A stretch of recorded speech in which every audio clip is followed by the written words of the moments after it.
This is the Santa Sizzlit set. Now this is great die just to be used on its own, but it will also work great with the sleigh. It was designed to fit the sleigh, and Santa has a little notch that actually makes him notch right into the sleigh if you want to use him in that way.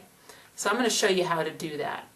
I followed the directions for my sleigh to the point where I've added my sleigh in the background, I've added my pop-up mechanism, and I've added that little anchor piece in the center.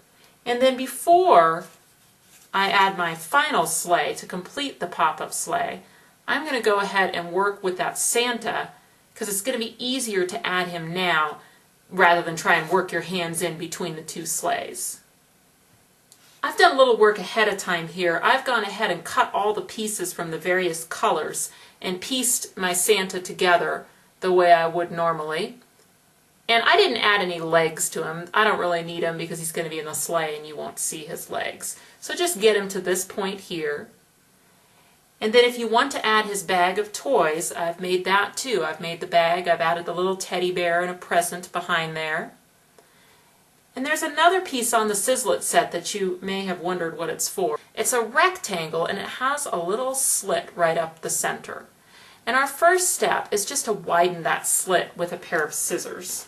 Just makes it easier to put the bag through. So I just take a pair of scissors and just kind of go through that slit to make it a little wider. And then here at the bottom of our bag, there's actually a little rectangle punch out, and then there's also this little tab. You might have to kind of break it at the bottom to get access to that tab.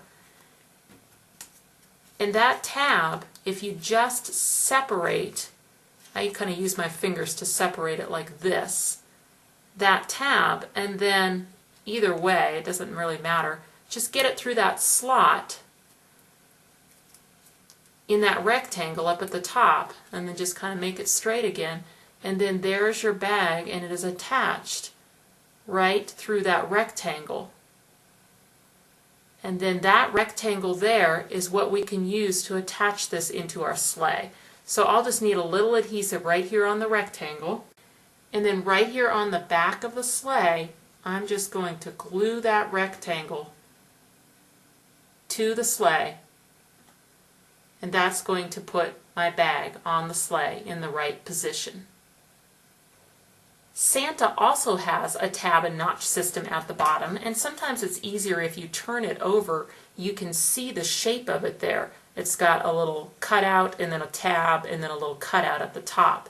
And if you've layered your white piece on top of your red piece, you may just have to take your scissors and cut that little rectangle out since it's through two pieces. But it will be very easy because the machine has made those for you. And now you've got a little tab there.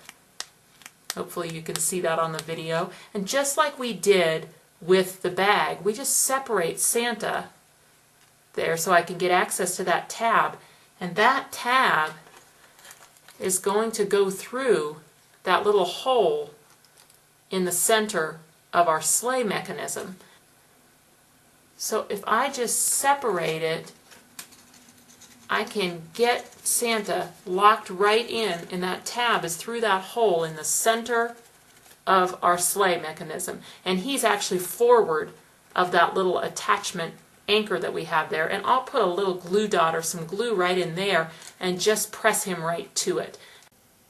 I finished my sleigh card in the usual manner. I added some adhesive to the top of my pop-up mechanism, and then I just glued the other sleigh right to the top.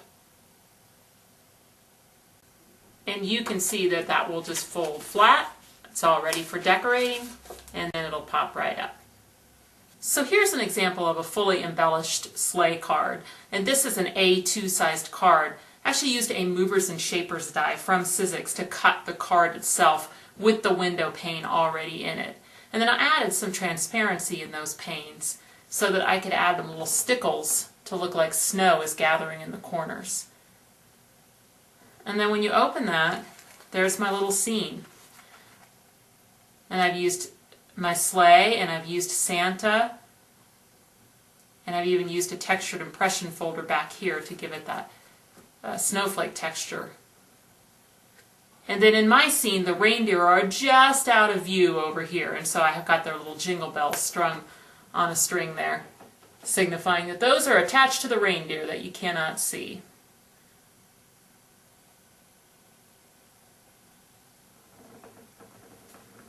And now that's all ready to go in the mail.